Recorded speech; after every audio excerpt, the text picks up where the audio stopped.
Yeah, Josh, flooding off the highways in Waterbury is preventing many people from getting where they need to be in town. We've seen multiple drivers come down this road in front of me, stop, turn around when they see these floodwaters right behind me. We've also been noticing people in canoes, kayaks, even stand-up paddle boards on these waters throughout the day.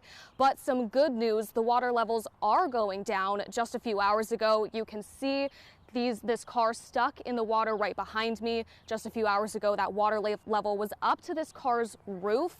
Now it's down to under the taillights, so that's some good news. And as these floodwaters recede, the town center is starting to reopen, allowing people to find refuge in the drier parts of town.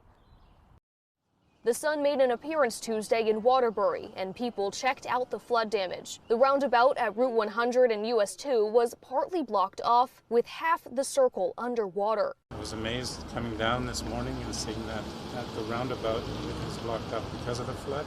Vermont Emergency Management tells us there was a high-risk rescue that took place right here Monday night. A team from New Hampshire rescued a mom and an infant from their car after it went around barriers and got stuck in the flood. And Maxwell Morado says the water has risen substantially. Before we could see the lights of the car last night, and now the car's just almost disappeared. It's pretty crazy, and it's amazing how much the water has risen in overnight. Meanwhile, Brittany Dion says she's thankful she and her family got out of their house when they did. We're lucky and had my parents who live outside of town to be able to evacuate and go to them.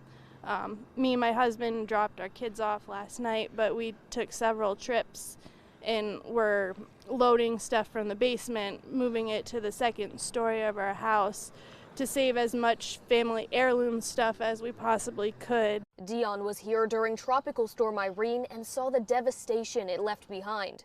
So now to be in it, it's scary, and I can't imagine, and keep praying that everything will be okay.